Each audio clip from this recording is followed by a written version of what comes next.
Hi friends, इस vacancy video में हम लोग 5 विभिन्न प्रकार की वैकेंसीज के ऊपर बात करेंगे। ठीक है, तो चलिए शुरू करते हैं। और एक पहले सरसरी निगाह से हम दिखाते हैं आपको। तो सबसे पहले गिरिडीह जिला में आंगनबाड़ी सेविका और सहायिका की भर्ती है। ठीक है, इसके बारे में बात करेंगे। दूसरा हम लोग बात करेंगे CSIR।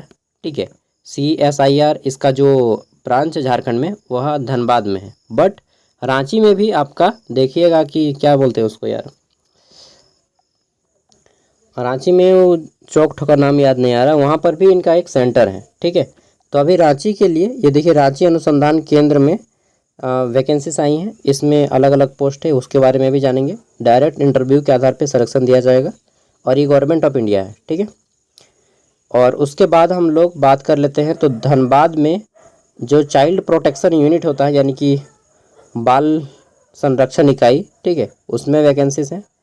और फिर देख लेते हैं तो आपका छोटा छोटा वैकेंसी, एक टीचर का वैकेंसी है। ये कहाँ का है? तो पाकुड़ में एक टीचर का वैकेंसी है। अच्छा, डाटा एंट्री ऑपरेटर का है पाकुड़ में। दूसरा जो है यहाँ पे आपका एक टीचर का है, और एक है आपका विधि स्नातक परिवीक्षा पदाधिकारी। ठीक है, तो मतलब एक लो ग्रेजुएट की वैकेंसी है और एक है आपका टीचर की। ठीक है, बहुत कम सीट है। तो टोटल देख लेते हैं, ये सिमडेगा का है। ठीक है, शुरू करते हैं सिमडेगा से ही। तो सिमडेगा जिला में टीचर और परिवीक्षा पदाधिकारी की वैकेंसी है। एक हाँ जी, ओनली वन वैकेंसी है। स्नातक मांगा गया है, बीएड स्नातक प्लस टेट पास। कौन सा टेट? तो यहाँ पे पढ़ लीजिएगा डिटेल में, सीटेट या झारखंड टेट पढ़ना होगा आपको। ठीक है, और अगर नहीं मिलता है स्पष्ट तो आप सीटेट वाले भी अप्लाई कर सकते हैं। और कोई LLB की है तो वो भी अप्लाई कर सकते हैं। 28,755 दिया जाएगा। फॉर्म ऑफलाइन है और यहाँ पे डिटेल में पढ़ लीजिएगा सभी चीज़ें। मैं इस वीडियो में शॉर्ट इन्फॉर्मेशन दे रहा हूँ। ठीक है, और जो आपका यहाँ पे सिलेक्शन दिया जाएगा मार्क्स, वो कुछ इस तरह से दिया जाएगा, मैट्रिक, इंटर, स्नातक, इसी के आधार पे आपका सिलेक्शन किया जा रहा है। ठीक है, और यहाँ पे बीएड और सीटेट फिर काहे मांग दिया जब इसी के आधार पे उठाना है? तो चलिए पढ़ लीजिएगा थोड़ा सा। और कंप्यूटर टाइपिंग भी मांगा गया है इसमें। ठीक है, उम्र 21 से 35 साल रखा गया है। फॉर्म भरने की जो लास्ट डेट है वह कब है? तो यहाँ पे देखिए, फॉर्म भरने की लास्ट डेट आपका 4 अगस्त तक रखा गया है। ठीक है, 4 अगस्त रखा गया है। फिर पाकुड़ की बात कर लेते हैं। तो पाकुड़ में जो है चाइल्ड प्रोटेक्शन यूनिट में आपका एक डेटा एंट्री ऑपरेटर की सीट है। सैलरी 13,240 रुपया है। ठीक है, टाइपिंग स्पीड हिंदी में 30 वर्ड पर मिनट और इंग्लिश में 35 वर्ड पर मिनट, और 12th पास होना चाहिए और DCA का कोर्स किए हों। ठीक है, वहीं बात कर लेते हैं तो 3 साल का एक्सपीरियंस भी डिमांड किया गया है। बाप रे, चलिए कोई अप्लाई करना चाहता है तो कर सकते हैं। और ये एड्रेस पे आपको फॉर्म स्पीड पोस्ट करना होगा 2 अगस्त से पहले। ठीक है, देखिए सभी चीज़ें मैं बता देता हूँ, किसी को अगर करना रहेगा तो वो कर सकते हैं। ठीक है ना। धनबाद चाइल्ड प्रोटेक्शन यूनिट में डिफरेंट टाइप्स ऑफ पोस्ट हैं, जिसमें आपका सबसे पहला जाता है प्रोटेक्शन ऑफिसर। तो इसमें आपका उम्र 30 से 45 साल वाले अप्लाई करेंगे। 27,000 सैलरी है और यहाँ पे क्वालिफिकेशन दिया गया है कि आपका ये इनमें से कोई एक क्वालिफिकेशन होना चाहिए और 3 साल का experience, PG degree plus 3 year of experience. ठीक है, आगे देख लेते हैं।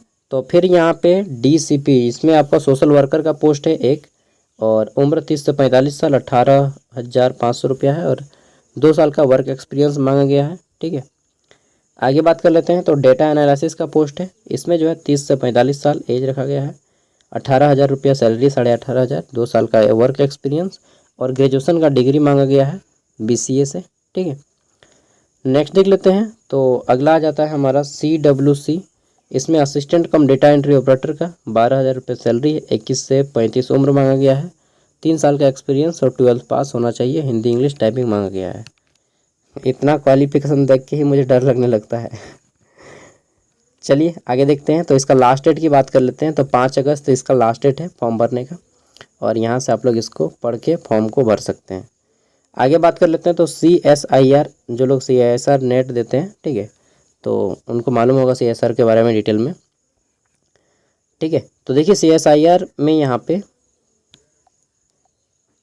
प्रोजेक्ट पे यहाँ पे रिक्वायरमेंट है। ठीक है, और चलिए देखते हैं डिटेल में। तो यहाँ पे डायरेक्ट इंटरव्यू होगा, डायरेक्ट, हाँ डायरेक्ट। एक बार पढ़ लीजिएगा। इंटरव्यू का टाइम जो है 11:30 बजे रखा गया है और यहाँ पे पहुँचना होता है आपको। इंटरव्यू का वेन्यू वगैरह सब पढ़ लीजिएगा। प्रोजेक्ट का नाम है, ठीक है। और यहाँ पे नंबर ऑफ़ वैकेंसीज है। इसमें आपका क्वालिफिकेशन जैसे कि बीएससी इन केमिस्ट्री मांगा गया है, ठीक है। और यहाँ पे आपका डेट दिया गया है, ये डेट पे पहुँचना होगा 30 तारीख। नेक्स्ट देख लेते हैं। तो इसमें 3 सीट है, इसमें भी बीएससी इन केमिस्ट्री या बीएससी इन केमिस्ट्री और बीएससी इन केमिस्ट्री ऑनर्स, इसमें भी 30 तारीख को इंटरव्यू होगा, ठीक है। आगे देख लेते हैं। नेक्स्ट तो अगला आता है हमारा एमएससी इन केमिस्ट्री या फिर अप्लाइड केमिस्ट्री में 30 तारीख को इंटरव्यू होगा इनका भी, ठीक है। रांची कैंपस में होगा। क्या जो नाम है, मुझे ये नाम तो याद नहीं आ रहा है, बहुत अच्छा नाम है उस जगह का, एरिया का यार। चलिए आगे देखते हैं। तो बीएससी इन जियोलॉजी या फिर बीएससी इन जूलॉजी, ठीक है, वही हो गया, सॉरी जूलॉजी नहीं जियोलॉजी है, ठीक है। तो जियोलॉजी इसमें जो है आपका भूगर्भ शास्त्र 31 तारीख को इंटरव्यू होगा इनका। और जो लोग बीएससी जियोलॉजी के हैं इनमें और एक सीट है। अच्छा, यहाँ पे एमएससी वालों के लिए भी सीट है 31 तारीख को। आगे देख लेते हैं। तो कुछ लोग जो डिप्लोमा किए हैं 3 ईयर डिप्लोमा, ठीक है, इन कंप्यूटर साइंस इंजीनियरिंग यानी कि बीसीए, अरे बीसीए है ना, अच्छा ठीक है, बीएससी इन आईटी, तो इनका भी सीट है। और ये कहाँ पे है, रांची कैंपस में। 1 अगस्त को इनका इंटरव्यू होगा, ठीक है। वहीं हम लोग देख लेते हैं। तो नेक्स्ट आ जाता है हमारा बीई बीटेक। जो लोग बीई या बीटेक किए हैं कोई एक, या फिर एमएससी किए हैं या फिर एमसीए किए हैं, उनको 1 अगस्त को इंटरव्यू होगा। यहाँ पे देख लीजिए सबका लिखा है जैसे कि पेट 1, ठीक है। इसमें सैलरी यहाँ पे बताया गया प्लस एचआरए बताया गया है, कितना आपको एचआरए दिया जाएगा, ठीक है। तो 25 से 31 हज़ार एचआरए, 20,000 है PA2 में, और पेट में है आपका 25 से 30 हज़ार और एचआरए दिया जाता है। House rent allowances, maximum age 35 year, ठीक है। अप्लाई के लिए आप लोग एक बार पढ़ लीजिएगा डिटेल में, मैं डिटेल में अभी नहीं जाऊँगा क्योंकि बहुत सारा बताना होता है मुझे। नेक्स्ट आंगनबाड़ी में यहाँ पे देखिए परियोजना, यानी कि 2 ही जिला के लोग, सॉरी 2 ही प्रखंड के इसमें अप्लाई कर पाएंगे। एक है आपका बेंगाबाद वाले और दूसरा है गिरिडीह, और जिसका घर सामने में है वही यहाँ पे इंटरव्यू में जाएंगे। इंटरव्यू मतलब आम सभा होगा, आम सभा को ही इंटरव्यू कहा जाता है। आंगनबाड़ी सेविका या सहायिका का भर्ती है। आंगनबाड़ी केंद्र परिसर, देखिए यहाँ पे आपका आंगनबाड़ी केंद्र का नाम लिखा गया है, और यहाँ पे चयनित किसका चयन किया जाएगा वो भी लिखा गया है, सेविका या सहायिका का, ठीक है। कहीं कहीं पे सेविका है, बाकी सब मैक्सिमम सहायिका का है पोस्ट है, ठीक है। क्वालिफिकेशन क्या है, तो ये जो सेविका का पोस्ट है, ठीक है, सेविका इसमें 12th पास चाहिए, 9,500 दिया जाता है इसमें। और जो सहायिका का पोस्ट है, सहायिका में आपको 5,500 रुपये दिया जाता है, 10th पास चाहिए, ठीक है। और जो अप्लाई करेंगे आंगनबाड़ी में वो महिला, शादीशुदा महिला हो, कुंवारी लड़कियों को नहीं लिया जाएगा। क्यों? क्योंकि कुंवारी लड़कियां शादी होकर फिर कब चले जाएंगे इसका कोई गारंटी नहीं है, इसलिए कुंवारियों को नहीं लिया जाएगा इसमें। और चयन की तिथि, किस डेट को आपको आम सभा लगेगा, कहाँ पे आम सभा लगेगा यहाँ पे लिखा है, और कितना बजे लगेगा यहाँ पे लिखा है, ठीक है। और किसी दूसरा जिला का आएगा तो मैं बता दूंगा। बाकी सब का PDF, जितना भी PDF है 20 पेज का, सब मैं वीडियो का डिस्क्रिप्शन में दे रहा हूँ, आप लोग वहाँ से इसे डाउनलोड कर लीजिएगा। अधिक जानकारी के लिए आप लोग खुद एक बार पढ़ लें, मुझ पे डिपेंड ना रहें पूरी तरह से। मैं केवल एक इन्फॉर्मेशन क्रिएटर हूँ जो आपको इन्फॉर्मेशन पहुँचाता हूँ, ठीक है, इससे ज़्यादा और कुछ नहीं। ओके दोस्तों, मिलते हैं अगली वीडियो में। नमस्कार, जोहार।